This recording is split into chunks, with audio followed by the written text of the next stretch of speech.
নমস্কার। আমি ডক্টর চন্দ্রচূড় গোস্বামী, অখিল ভারত হিন্দু মহাসভার রাজ্য সভাপতি।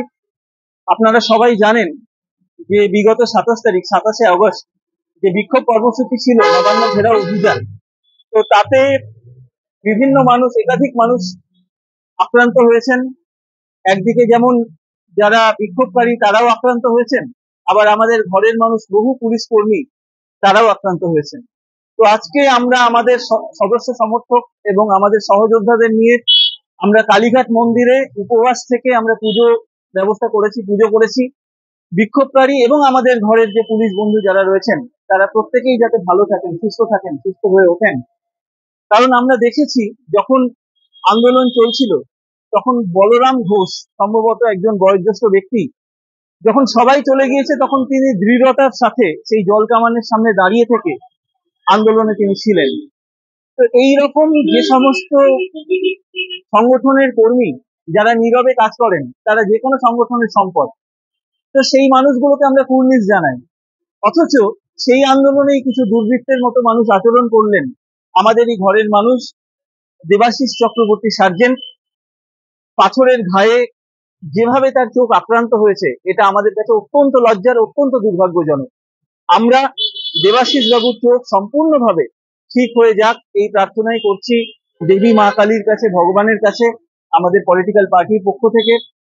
দেখুন, সত্যি কথা বলতে ওই মহাভারতের যুগ থেকেই আমরা দেখেছি কৌরব এবং পাণ্ডবের যখন যুদ্ধ হচ্ছিল, কুরুক্ষেত্র বাদে যদি কৌরব বা পাণ্ডব পক্ষের সৈন্যদের দেখা হতো কোথাও, হয়তো ওনারা বাড়ির সদস্যরা কেমন আছে বা তারা কোন গ্রামে থাকেন এই কথা বলে হয়তো কুশল বিনিময় হতো, কিন্তু তারা পরস্পরের রক্ত গঙ্গায় স্নান করেছেন, পরস্পরকে হত্যা করেছেন, কারণ তারা তাদের ডিউটি পালন করছিলেন।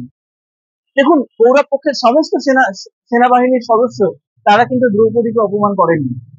আবার পাণ্ডব পক্ষের এত সৈনিক প্রাণ হারিয়েছেন, কিন্তু রাজমুকুট কিন্তু পেয়েছেন একমাত্র ধর্মরাজ যুধিষ্ঠির। এই যে কৌরব পাণ্ডব পক্ষের যারা নিজেদের দায়িত্ব পালন করেন, আপাত অর্থে তাদের নিজেদের মধ্যে কিন্তু কোনো শত্রুতা নেই। আজকে দাবা খেলার মধ্যে আমরা সবাই জানি রাজায় রাজায় যুদ্ধ হয়, কিন্তু বোড়েকে এগিয়ে দেওয়া হয় সামনে।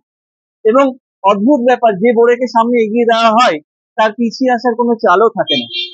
তো এই পরিস্থিতির শিকার একটি উত্তাল সময়ের মধ্যে দিয়ে আমরা যাচ্ছি।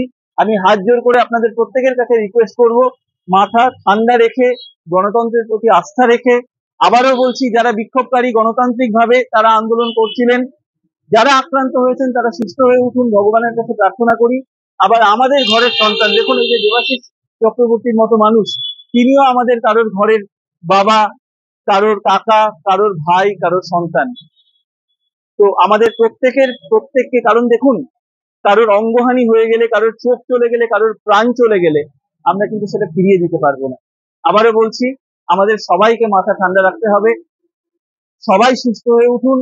দেবাশিস বাবুর কাছে এসেছিলাম, ওনার সাথে দেখা করলাম, ওনার স্ত্রীর সাথে দেখা করলাম, আমরা পাশে থাকার আশ্বাস জানিয়েছি এবং উনি দ্রুত সুস্থ হয়ে উঠুন, ওনার চোখ ভালো হয়ে যাক সম্পূর্ণভাবে, এই প্রার্থনাই করি।